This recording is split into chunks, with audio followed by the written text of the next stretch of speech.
لاهالي الشهيد الموجود وايضا في جولتك لمنيا النصر وتمال انديب؟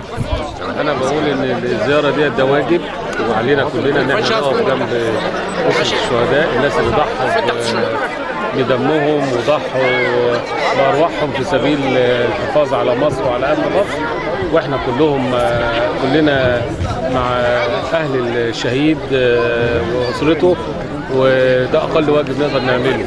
واحنا فور ما عرفنا طبعا توجهنا على طول لهنا، لان المفروض ان احنا ما نتاخرش عليهم، وانا تحت امرهم، وكل اللي هم محتاجينه هيتعمل ان شاء الله. بيعلم القصر والداني يا فندم، يوم الخميس الماضي في مؤتمر الصحفي حضرتك قلت على رقبتي طالما انا وعدت على رقبتي. انا بشكرك شكرا جزيلا يا فندم. اقل واجب اعمله ومفيش شكر على واجب. بالنسبه لاهالي البلد يا فندم، موضوع الصرف الصحي برضه ما يعرفوش ان احنا كلمنا حضرتك برضه، وحضرتك وعدت بانهاء هذه المشكله، يعني برضه تطمن الناس هنا في البلد في البهو افريقيا يا فندم.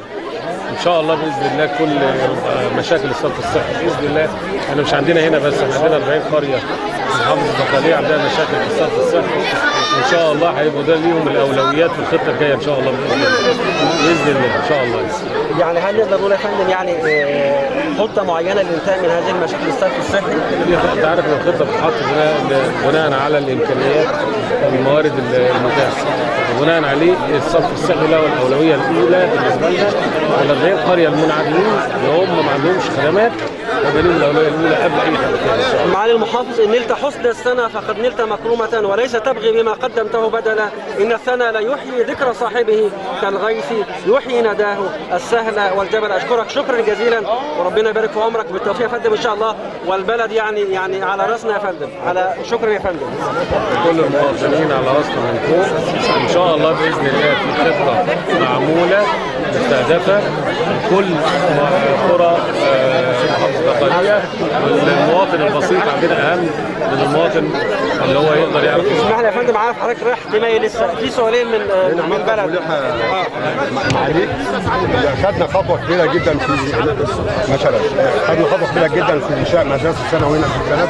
البلد فيها مدرسه اعدادي ومدرستين ابتدائي ومعهد ديني، فكماله المنظومه ان يبقى لنا مدرسه ثانوي. عملنا كل الاجراءات والاوراق اترفعت من هيئه الابناء في المنصوره لهيئه الابناء في القاهره. تم الموافقه من هيئه الابناء في القاهره بانشاء مدرسه ثانوي في البهو فري، لان الرد ما تمش لسه من هيئه الابناء في الدقهليه على القاهره.